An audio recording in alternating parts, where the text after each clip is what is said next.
مصنوعات کے بائیکاٹ کے حوالے سے آج لوگ یہ کہتے ہیں اس سے کیا فرق پڑتا ہے؟ پہلی بات یہ فرق نہ بھی پڑے ہم پھر بھی کریں گے۔ مجھے یہ بتائیے کہ کسی شخص نے آپ کے ساتھ زیادتی کی ہو، کسی کا کوئی قتل کیا ہو اور اس کی محلے میں دکان ہو، آپ کا مقدمہ بھی ان کے ساتھ چل رہا ہو ابھی، تو کیا آپ اس دکان سے کبھی سودا خریدتے ہیں؟ آپ کہتے ہیں میں 1 روپے کی قیمت بھی اس کو نہیں دینا چاہتا جس سے اس کو تقویت ملے۔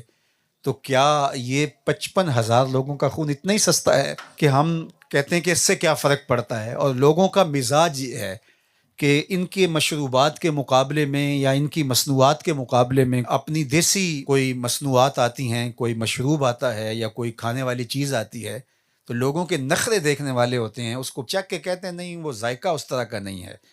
یعنی کتنے تم حساس ہو کہ ذائقے میں 19-20 کا فرق ہے، وہ تمہیں گوارا نہیں اور ادھر خون بہہ رہا ہے۔ یعنی یہ دیکھیے ہمارا مزاج، اور یہ محض فیشن کے طور پہ ہوتا ہے، ہو سکتا ہے ذائقہ بہتر ہی ہو لیکن وہ کتنے نخرے سے کہہ رہے وہ ذائقہ نہیں وہ بنا سکے نا۔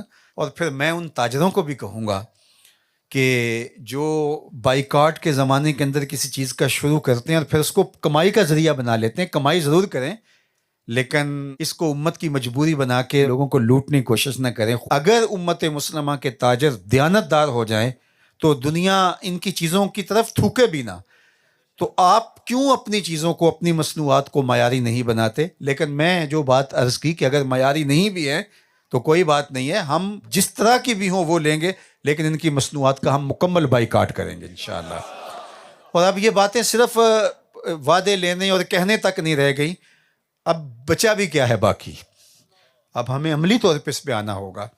اور کچھ لوگوں نے اپنے اپنے دائرے کے اندر بائیکاٹ کیا، اصل تو بائیکاٹ حکومتیں کرتی ہیں اور حکومت کرے تو بائیکاٹ مؤثر ہوتا ہے، لیکن نہیں کر رہی حکومت، ہم اپنے حصے کا کام کریں گے اور جو ہماری ذمہ داری اس کو نبھائیں گے، تو اپنے اپنے دائرے کے اندر اس کی ہم نفی کریں گے۔